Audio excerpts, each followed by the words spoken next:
Renforcer les capacités des cadres, agents et acteurs culturels dans la conception, la planification, la gestion et la recherche des financements pour les projets culturels. Tel a été l'objectif du séminaire atelier sur la rédaction et la mise en œuvre d'un projet culturel.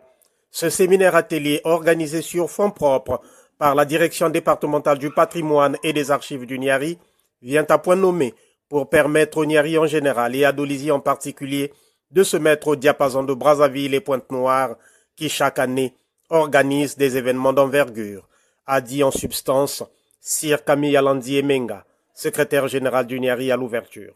Brazzaville et Pointe-Noire organisent chaque année des événements de grande envergure. Dolisie, troisième ville de notre pays, a vocation à rejoindre ce cercle.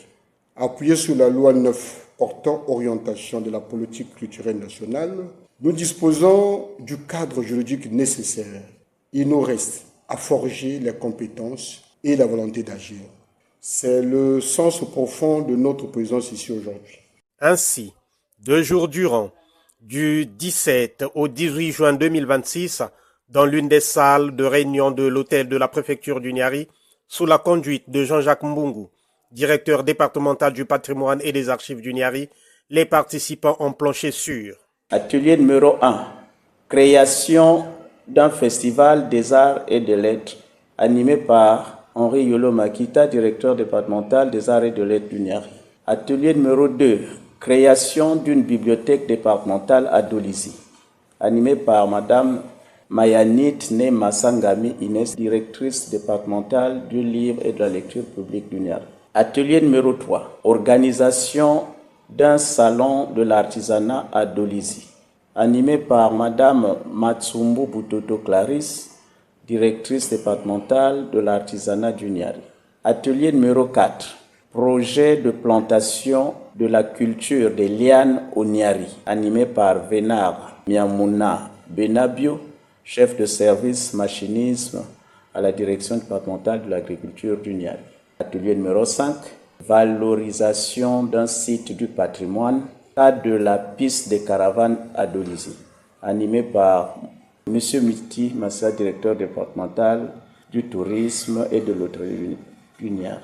Ce qui a ajouté un plus sur les connaissances des participants. Nous avons acquis des compétences pratiques regroupant des différents ateliers porteurs des projets d'impact. Autour de ces projets, nous avons rédigé des différents projets. Des recommandations ont été formulées. À Madame le préfet du département du Niari, les participants recommandent la mise en œuvre de la loi 9/2010 portant orientation de la politique culturelle en République du Congo afin de mobiliser les sociétés industrielles et commerciales dans le département à financer les projets culturels. Au président du conseil départemental du Niari, les participants recommandent l'organisation des séminaires culturels à l'attention du personnel et des conseillers départementaux. Comme à l'ouverture, au nom de Madame le préfet du Niari, clôturant les travaux, le secrétaire général a dit Il m'appartient avant toute chose de vous adresser, chers participants, des félicitations sincères et méritées. Vous avez abordé ces assises avec une disponibilité d'esprit, une rigueur intellectuelle et un engagement qui honore vos institutions respectives et confirme le bien fondé de cette initiative. Rendez-vous est donc pris sur le terrain de la pratique des connaissances acquises.